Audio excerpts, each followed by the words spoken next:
Friends, ஆகா கல்யாணம் upcoming எபிசோடுக்காக அதிரடியான ப்ரோமோ ஒன்று ரிலீஸ் பண்ணியிருக்காங்க. ப்ரோமோட தேதி 14 to 18 ஜூலைன்னு போட்டிருக்காங்க. ப்ரோமோவில் என்ன காட்டியிருக்காங்கன்னா, ஐஸ்வர்யா வந்து இப்போ வீட்டில் இருக்க எல்லாத்துக்கிட்டையும் கொஞ்சம் பைத்தியம் பிடிச்ச மாதிரி என்னையும் கௌதமும் இந்த மாதிரி பிரித்து வச்சுட்டீங்கல்ல அப்படிங்கிற மாதிரிலாம் சொல்கிறாங்க. இப்போ சூர்யாவாக இருக்கட்டும், வீட்டில் இருக்கவங்க எல்லாருமே பார்த்தா ரொம்பவுமே அதிர்ச்சியோட ஐஸ்வர்யாவை பார்க்குறாங்க. ஐஸ்வர்யா வந்து தலையெல்லாம் அப்படியே விரிச்சு போட்டுக்கிட்டு அந்த மாதிரி என்னையும் கௌதம் பிரிச்சுட்டீங்க அப்படி இப்படிங்கிற மாதிரி பேசினதுக்கப்புறம் அப்போ ஐஸ்வர்யாட்ட வந்து மகா இருந்து உன்னை கௌதம் கூட சேர்த்து வைக்க போகிறோம், வா போகலாம் அப்படிங்கிற மாதிரி சொல்லி சமாதானப்படுத்தி அங்கேருந்து கூப்பிட்டு கிளம்புறாங்க.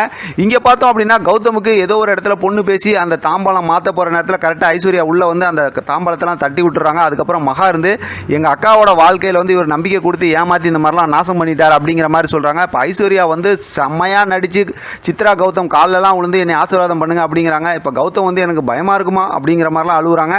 இது கண்டிப்பாக நடிப்பாக தான் இருக்கும். ஏன்னா அங்கே பார்த்தா அனாமிக்கா இருக்காங்களா, அவங்க ஏதாவது உளறி இந்த மாதிரி மருந்து கலக்கி கொடுக்குறேன் அப்படி இப்படிங்கிற விஷயத்தை கேட்டுட்டாங்களாட்டிருக்கு.